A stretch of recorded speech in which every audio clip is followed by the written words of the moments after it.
Welcome po sa aking channel. Ako po si Ramsky. Magluluto tayo ng pansit bato ng Bicol. Tara, magluto po tayo. Gagamit po tayo dito ng repolyo, carrot, baguio beans, squid ball, bawang at sibuyas, cloves, magic sarap, toyo, asin at paminta. At syempre po ang ating pansit bato.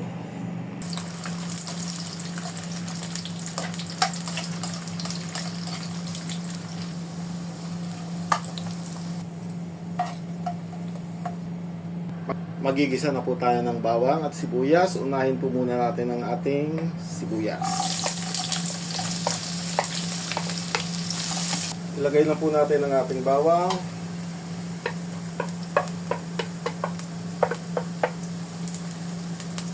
Pagluto na po ang ating bawang at sibuyas, ilagay po natin muna ang balon-balunan.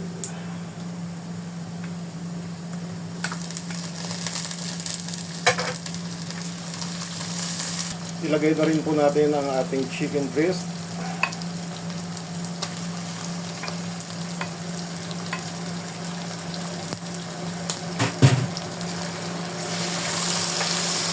Pag nagisa na po natin ng maayos, pwede na tayong maglagay ng toyo.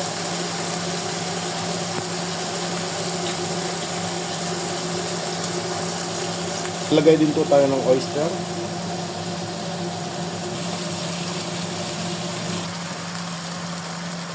Dito po sa pansit bato, kailangan meron kayo nakahanda ng mainit na tubig dahil medyo makitubig po ito. Lagay na po tayo ng chicken cubes.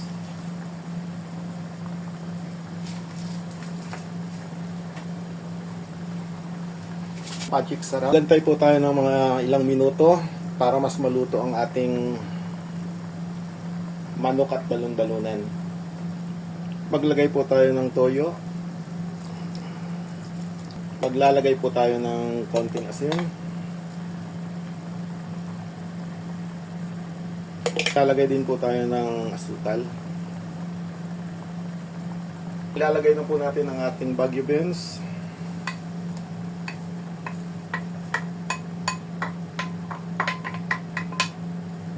Carrot. Lagay na rin po natin ang ating squid ball.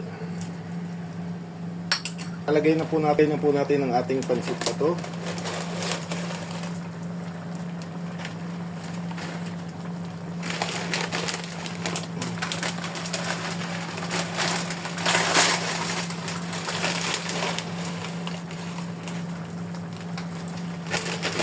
Hindi ko po inubos yung isang buong plastic na yun. May nakahanda kayong tubig na mainit dahil makisabaw po itong ating pansit na to.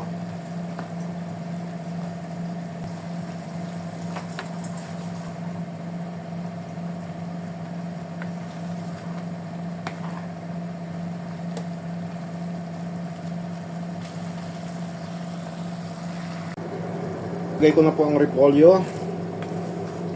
Binawasan ko ng konti ang ating apoy.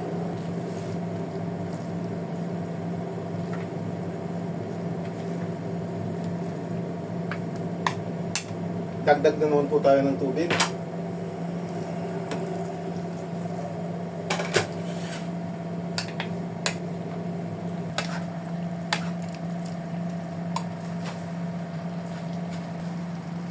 Luto na po ang ating pansit bato.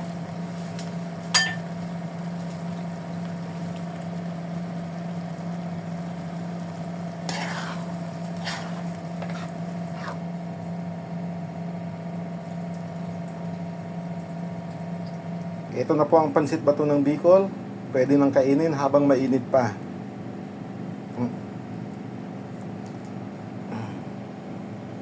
Maraming salamat po sa inyong panunood at huwag niyo pong kalimutang mag-like at subscribe.